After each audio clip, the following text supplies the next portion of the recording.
Non, bon, évidemment, je peux également jouer le jeu du faux micro. Hein, voilà.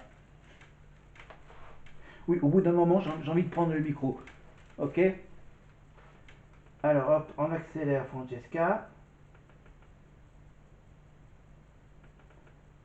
Voilà, il descend du piano de Mathieu. Et à chaque fois, il y a un petit truc sympa. Qu'est-ce que ça veut dire poser un piège? Poser des pieds. C'est quoi? Parce qu'il y a Non, là, vous êtes depuis dur. tout à l'heure. C'est quoi poser des pièges? Bah, en fait, poser des pièges, c'est une petite technique de séduction qu'on a. C'est quoi? Les voilà, Nikos qui donne quelques petites infos en plus. Qui n'ont aucun rapport avec le chant. Voilà.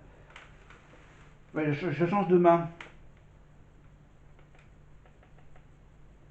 Bon, alors, après ça, après cette histoire avec Morgane. Ah, Mathieu. Mathieu Johan. Demi-finaliste. Il a été jusqu'en demi-finale. Il s'est fait battre par Greg. Hmm. Et donc c'est lui qui aura un peu plus tard l'idée de faire revenir les anciens pour rendre hommage à Grégory Le Marchal en faisant un album, des chansons. Le groupe, donc l'album s'intitule Restons Amis, dont tous les bénéfices ont été redistribués à l'association Grégory Le Marchal. Là, le single de la nouvelle saison de la Star Academy, une chanson donc de Grégory Le Marchal. Là aussi, il y aura de l'argent pour l'association Grégory Le Marchal. J'espère qu'il y aura un prime pour revenir sur tout le parcours de Greg depuis 20 ans. Enfin, les quelques années, voilà. Donc voilà, il y a un portrait, bien sûr, où on voit, bien sûr, où on donne la parole aux parents du chanteur. Avant de faire la Starac, il a sorti un single. Alors attends, le single, alors, attends, il a sorti un CD, Mathieu, sous son prénom, évidemment. Ah oui, c'est qu'il lui, il travaille ah oui, il travaille sur une radio locale dans la Manche, c'est ça, c'est Radio Manche, quelque chose comme ça. Voilà, donc il joue très bien de la guitare, Mathieu. Et donc, il avait sorti un single qui s'appelait À fleur de peau. Son premier single. C'était un sacré pari parce qu'on n'a jamais baigné dans le pognon et Voilà. Bon, évidemment, c'était de façon totalement anonyme, hein, le succès. Un succès très local. Voilà, allez. 3 ans, Mathieu signe un contrat avec une grande maison de disques et enregistre un premier album. Un rêve de gosse qui va rapidement s'évanouir. Voilà, bon, voilà, il a tenté son coup tout seul. Voilà. Je dis, bon, allez, je vais me donner une nouvelle chance, je vais faire la Starac.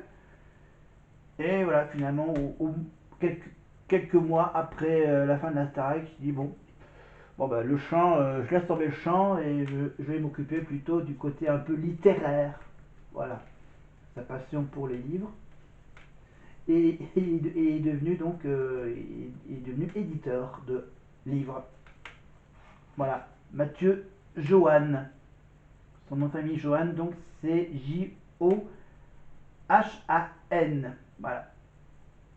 Si vous voulez trouver des vidéos de Mathieu, donc Mathieu Johan, pour entendre chanter. Et donc après Mathieu, on a. Alors lui, c'est celui que c'est un de ceux que je connaissais pas. Sébastien. Voilà, alors on passe Sébastien. Ok, là on accélère un peu. Voilà, ça fait combien de temps qu'on est à la vidéo? Seulement? Ah oui, mais c'est déjà une autre vidéo que j'ai commencé il y a 4 minutes. Donc voilà. Donc plein de petites vidéos. Voilà, une vidéo qui se découpe en plusieurs morceaux, je vous rassure. J'essaierai de vous faire des liens entre chaque partie de vidéo en mettant bis, terre. J'espère que vous avez remarqué ça depuis un certain temps. Donc les vidéos se coupent bizarrement, évidemment. Voilà, pour vous prévenir que la vidéo va s'arrêter, bien sûr, voilà, il va y avoir l'affichage normal à la fin de chaque vidéo YouTube qu'on peut mettre à la fin, donc un espèce de petit générique de fin. Voilà, donc là on est avec qui là? Ah, on est avec Enrique. Aucun lien de parenté avec un certain Iglesias, Enrique Iglesias. Non, c'est un autre Enrique. Un jeune Enrique. Qui danse. Qui danse et qui chante sur quoi? Ouais, ok, bon. Au lieu de faire du Iglesias, qu'est-ce qu'il fait Enrique? Bah, il fait de Ricky Martin, évidemment, avec Living la Vida Loca.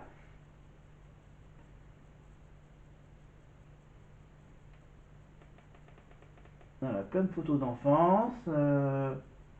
Ah, Sandy, la fille de Jean-Pierre François.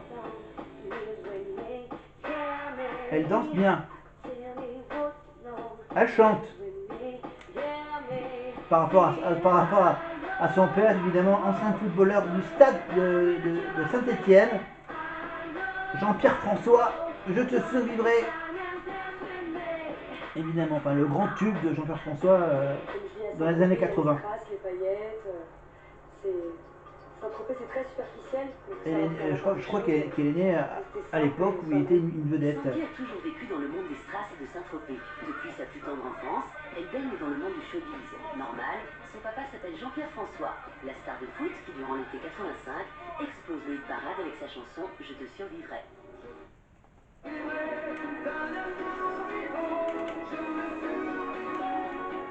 Il a envie de prouver à tout le monde. Voilà, et donc bien sûr, elle a envie de prouver voilà, que bon, elle n'a pas été pistonnée par son père, Jean-Pierre François. Voilà, bah, dis donc, Sandy, c'est qui ton père?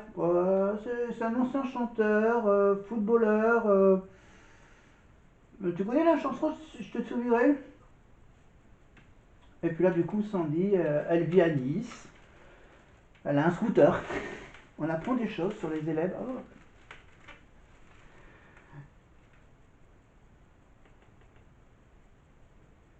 Ah, John. Alors, John, lui, c'est qui? Ah, c'est un lycéen. Ah, à l'époque, il était lycéen. À Cannes. Évidemment, dans le sud. La Croisette. Voilà. John. Alors, son nom de famille, je sais pas trop comment il s'écrit, mais c'est John Eden, quelque chose comme ça. Voilà, John qui, donc, après la Starac, il a joué dans la comédie musicale Roméo et Juliette, de la haine à l'amour. Enfin, enfin bref, voilà, il joue dans les comédies musicales, John.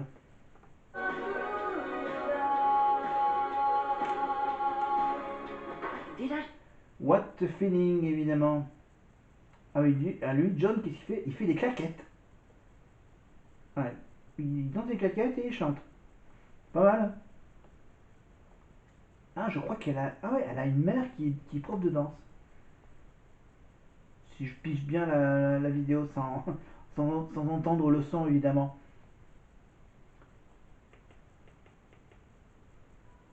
En 20 ans, il a bien. J'espère qu'il a bien progressé.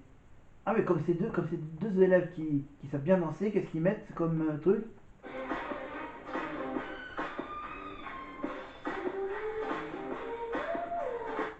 Ils dansent sur Toxic, évidemment, Britney Spears. Et oui, la chanson Toxic, ça date d'il y a 20 ans, à peu près, quasiment.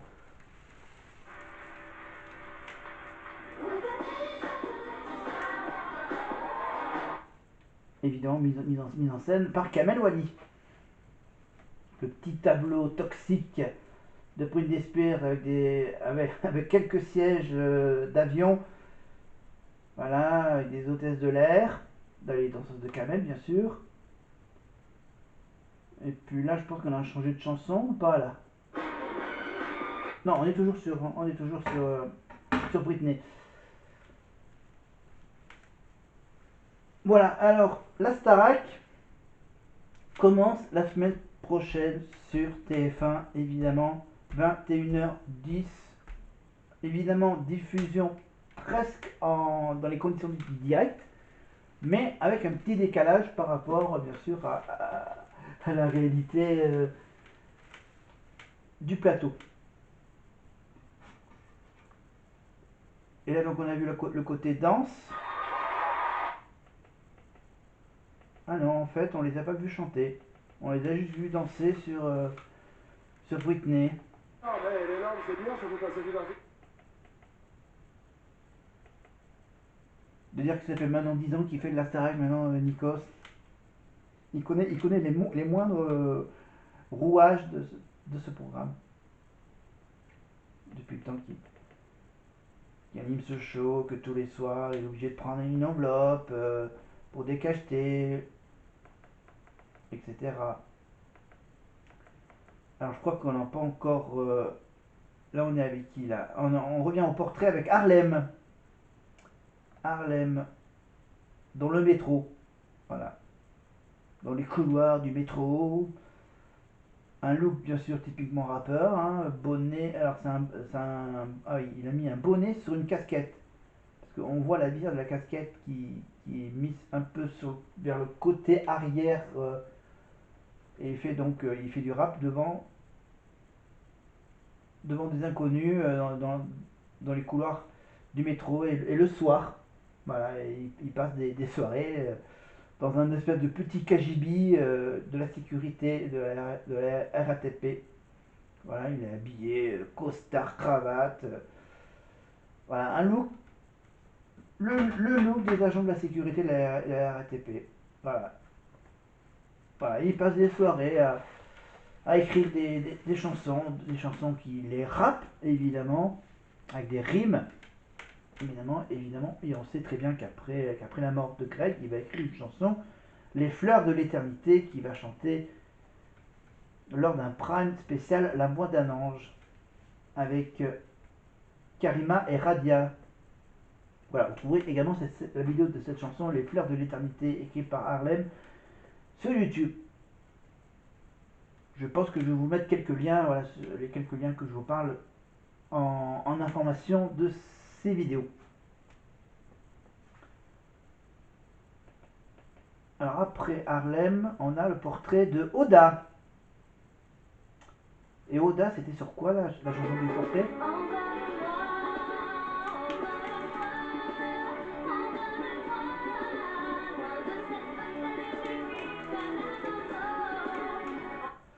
Évidemment sur du Goldman, envole-moi. Alors, elle a dû se séparer provisoirement de son chéri. Voilà, et son chéri va, bien sûr, pendant l'aventure, lui proposer, va lui faire sa demande de fiançailles. Et du coup, je ne sais même pas ce qui devient ce couple, je pense qu'il... Voilà. Mais voilà, Oda, donc, avec la Toulousaine. Il n'y avait que mon grand frère qui comprenait ma passion pour le chant. Ses parents ne comprennent pas sa passion pour la musique. Oda... Voilà, et donc là, on la voit dans un métier de boulangère. Enfin, elle s'occupe à mettre les pains en rayon. Elle doit être caissière à la boulangerie, dans une boulangerie de la région de Toulouse. Voilà, et je pense que maintenant, elle est plus du tout boulangère. Voilà, donc un magnifique portrait où elle travaille dans une boulangerie avec une espèce de tablier rouge. Ah oui, parce que là, les portraits, ils vont vraiment en profondeur. Là, je pense que là, ils sont en train de parler que elle a eu une histoire d'amour apparemment qui s'est mal finie. J'adore l'interview, ils le font dans une espèce de petit jardin d'enfance. Et elle est assise sur un petit truc à bascule, vous voyez. Bon, pardon, on revient à son couple avec, je crois, son chéri qui s'appelle Christophe. Je pourrais dire qu'aujourd'hui, je suis très fier de... Christophe, voilà, c'est ça, Christophe, le ami de Oda à l'époque, il y a 20 ans. Voilà, et qui bien sûr, apparemment, accompagne Oda à la guitare. Voilà, elle doit faire quelques petits concerts avec Christophe dans la région de Toulouse. Et bien sûr, la lycéenne de Nice, 17 ans, Lucie Bernardoni. l'histoire de Lucie, c'est quand même de la chance. Eh oui. Elle est un peu le Joker de la Starac. Voilà, une candidate Joker, ça veut dire que, voilà, en cas d'abandon ou en cas d'élimination un peu bizarre d'une candidate, donc ils font appel, donc il y a des candidats qui sont dans une petite liste d'attente, peut-être, dans une liste Joker, évidemment, et donc apparemment il y avait une fille qui s'est dit, bon, je laisse tomber l'aventure Starac, et puis là, du coup, ils étaient obligés de rappeler Lucie pour faire le portrait illico presto. Donc du coup, hop, ils la font venir à Paris, hop, et ils font donc, en soirée le petit portrait autour d'un manège. Voilà, ils ont fait l'interview dans un appartement qui n'est pas la sienne. Voilà, ensuite, hop, ils l'envoient dans un studio d'enregistrement pour faire les trucs genre au piano, les trucs à la batterie, avec son père. Elle avait 8 ans et Là, c'est la sœur de Lucie, Magali. Lucie Bernardoni, bien sûr, elle a des origines italiennes, évidemment. L'année dernière, il y avait l'histoire de ce plat de lasagne. Pendant les répètes, au château, la répétitrice, t'avais, je crois que c'était Elena qui regarde l'heure, qui dit, oh putain, merde, j'ai mis des lasagnes à cuire, et là, d'un seul coup, t'as le côté italien de Lucie qui dit, putain, il faut qu'on aille à la cuisine voir si les lasagnes sont pas cramées. Alors ils vont à la cuisine, donc Lucie il va avec Elena et quelques-unes, et ils vont voir, et finalement, non, finalement, je sais plus, je crois qu'elle avait oublié de lancer la cuisson, quelque chose comme ça. Voilà, donc Lucie Bernardoni, évidemment répétitrice depuis le retour de la Starac, donc ça va faire la 3e saison qu'elle va faire. Voilà, après la petite saison de 2 mois, ensuite la saison dernière qui a fait donc les 3-4 mois. Et donc là, on le retrouve sur la scène il y a 20 ans de la Starac pour sa première chanson en direct, et c'était sur. Ça c'est déjà fait, avec les interdits bancaires. Prenez mon mec le canapé, le micro-ondes, le frigidaire, même jusqu'à ma vie privée. De toute façon, à découvert, je peux bien vendre mon âme au diable. Évidemment, Florent Pagny avec sa liberté de penser. Évidemment. Voilà, donc Lucie, il y avait je crois, Harlem et Oda. Voilà, et après, je crois, voilà, on passe rapidement. Ah bon, c'est vrai qu'il y avait aussi quelques apparitions d'un certain Pascal Nègre, directeur de la maison de disque Universal Music.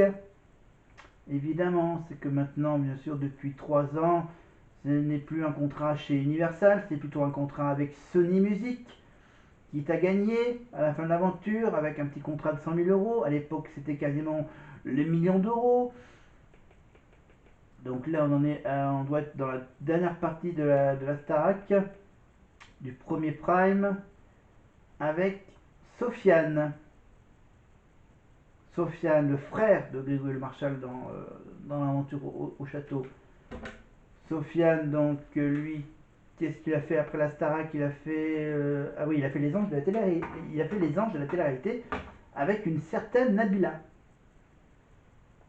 Il y a eu apparemment une petite amourette entre Sofiane et la fameuse Nabila, évidemment, et que Sofiane avait même décidé d'écrire une chanson en l'honneur de Nabila. Voilà, et la chanson s'appelait Nabila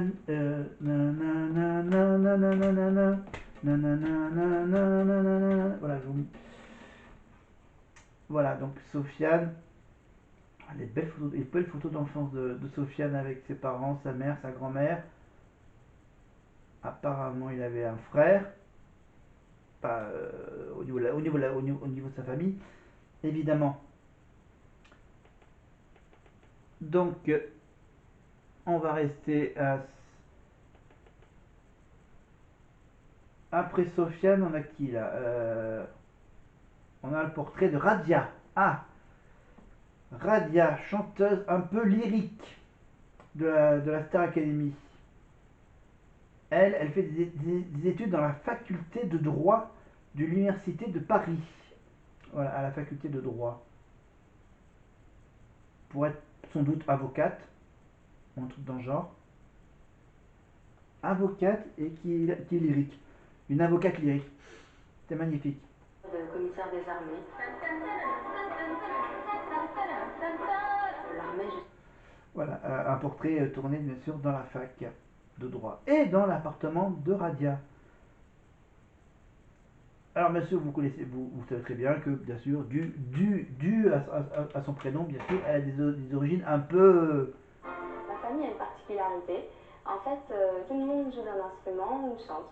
Alors il y a d'abord mon papa, qui est lui-même luthiste, puis il y a ma maman, qui est violoniste, ma grande sœur, qui joue de la mandoline, et puis il y a mon petit frère, qui joue aussi de la mandoline. Voilà. Donc origine tunisienne, marocaine ou quelque chose comme ça. Voilà, voilà, Ah, évidemment, Greg. Et bon, au lieu de la subir, j'ai toujours décidé d'aller de l'avant. Et jusqu'alors, ça m'a réussi. Grégory est un battant. Très tôt, Eh oui, pendant son enfance, il a tout fait. Il a fait de la danse acrobatique, du rock acrobatique, pour être plus précis. Je crois qu'il a été champion de France de rock acrobatique en duo. Voilà, évidemment, le petit portrait avec Laurence le Marchal, évidemment. Voilà, ils ont bien sûr diagnostiqué la maladie de Greg, bien sûr, quand il était tout petit.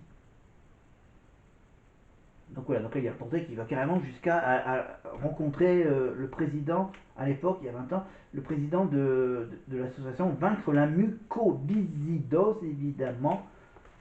Vaincre la muco, hein, pour être plus familier. Voilà, l'association Vaincre la muco, évidemment, voilà, Greg est un vivement, est un vive, un digne représentant de cette lutte, évidemment, contre la muco. Donc voilà, depuis, bien sûr, qu'il est mort et tout ça, évidemment, voilà, faire connaître cette maladie, bien sûr, par l'intermédiaire d'un télécrochet en faisant la Starac. Voilà, la petite scène en parapente en duo. Il a dû survoler, évidemment, les montagnes du côté de Chambéry, d'Annecy ou de Chambéry par là. Évidemment, avec, je crois, la chanson, voilà, je ne vous mets pas la chanson, c'est bien sûr tous les cris, les SOS, évidemment, de Daniel Balavoine. Voilà, donc Greg, je crois qu'il est mort 3-4 ans après sa victoire de la Starac. Voilà, et donc il a eu la chance de faire des tournées, de faire 2-3 albums, de faire un duo avec une chanteuse anglaise, voilà, et de faire bien évidemment ses concerts à l'Olympia.